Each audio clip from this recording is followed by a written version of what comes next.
नमस्ते।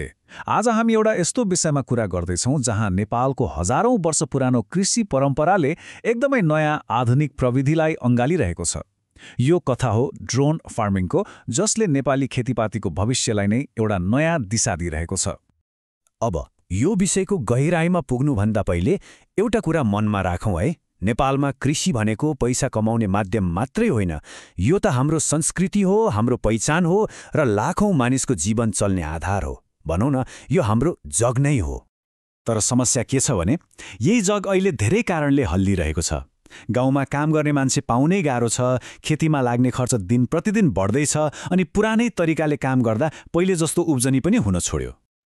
ल, आजको हाम्रो यो विश्लेषणमा हामी यही कुराहरूलाई केलाउनेछौँ। पहिले चुनौतीहरू के छन् भनेर हेर्छौँ, अनि ड्रोनले कसरी आशा देखाएको छ, यसका फाइदाहरू के हुन्, यसले काम कसरी गर्छ र नेपालको लागि यसको भविष्य कस्तो देखिन्छ भनेर एक एक गरी कुरा गर्नेछौँ। त्यसो भए सुरु गरौँ पहिलो खण्डबाट, कृषिका चुनौतीहरू। आखिर अहिलेको समयमा खेती गर्न किन यति गाह्रो भइरहेको छ त? अब हेर्नुस् न, एउटा त हाम्रो भूगोल नै छ। डाँडा काँडा अनि साना साना गराहरू, त्यस्तो ठाउँमा ठुल्ठुला मसिन चलाउन सम्भव नै छैन। त्यसमाथि गाउँमा काम गर्ने युवाहरूको कमीले गर्दा कामदार पाउनै मुस्किल छ, पाइहाले पनि ज्याला एकदमै महँगो छ। यी सबै कुराले किसानलाई चारैतिरबाट च्यापेको अवस्था छ। ल, अब दोस्रो खण्डमा जाउँ, आकाशको नयाँ आशा। यस्तो चुनौतीहरूको बीचमा एउटा समाधान देखा परेको छ, त्यो पनि आकाशबाट हो, ड्रोन प्रविधि। त्यसो भए यो ड्रोन फार्मिङ भनेको आखिर के हो त? एकदमै सरल भाषामा भन्दा, पहिले किसानले घन्टौं लगाएर हातले गर्ने कामहरू, जस्तै खेत घुम्ने, औषधि छड्किने, कहाँ के समस्या छ भनेर हेर्ने हो, ती सबै काम ड्रोनको मद्दतले केही मिनेटमै गर्ने तरिका हो, त्यो पनि पहिले भन्दा कैयौं गुणा प्रभावकारी तरिकाले। र यहाँ सबैभन्दा महत्त्वपूर्ण कुरा के हो भने, नेपालको जस्तो भूगोल र आर्थिक अवस्था भएको देशको लागि ड्रोन प्रविधि कुनै रमाइलो वा सौखको विषय हुँदै होइन। यो त हाम्रो कृषि क्षेत्रलाई बचाउन र अगाडि बढाउनको लागि एउटा अत्यावश्यक औजार नै बनिसकेको छ। अब लागौँ तेस्रो खण्डतर्फ, किसानका लागि फाइदा। ल, यो प्रविधिले किसानको जीवनमा साँच्चीकै के फरक पार्छ त? अब त्यो हेरौँ। यसका फाइदाहरू त धेरै नै छन्।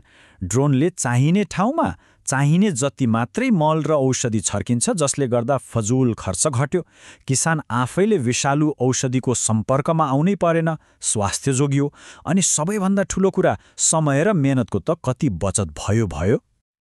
अब यो आँकडा हेर्नुस् त, यो एकदमै महत्त्वपूर्ण छ। स्रोतहरूका अनुसार ड्रोन प्रयोग गर्दा खेतीको कुल लागत 30 देखि 50% कम हुन सक्छ। यसको सिधा मतलब के हो भने, किसान परिवारको लागि धेरै बचत अनि धेरै नाफा हो। यो भनाइले सबै फाइदालाई एकै ठाउँमा ल्याउँछ। शारीरिक दुःख कम हुने, तर उब्जनी र आम्दानी चाहिँ बढ्ने। यो भन्दा ठूलो कुरा किसानको लागि अरू के हुन सक्छ र? चौथो खण्डमा, अब यसले व्यवहारमा काम चाहिँ कसरी गर्छ त? यो प्रक्रिया कस्तो हुन्छ? ल, त्यो बुझौँ। यो प्रक्रिया खास गरी 4 चरणमा हुन्छ। पहिलो चरणमा खेतको एउटा डिजिटल नक्सा बनाइन्छ। त्यसपछि दोस्रो चरणमा ड्रोनले खेतमाथि उडेर बालीको अवस्था कस्तो छ भनेर स्क्यान गर्छ। तेस्रो चरणमा कम्प्युटरले त्यो डाटालाई विश्लेषण गरेर कहाँ समस्या छ ठ्याक्कै पत्ता लगाउँछ, र अन्त्यमा अर्को ड्रोनले त्यही समस्या भएको ठाउँमा मात्रै गएर औषधि वा मल छर्किन्छ। एकदमै वैज्ञानिक र सटिक तरिकाले काम हुन्छ। र अब हाम्रो अन्तिम खण्ड, बाटो र भविष्य। नेपालमा अहिले यसको अवस्था कस्तो छ र आउने दिनहरूमा यसको भविष्य कस्तो देखिन्छ?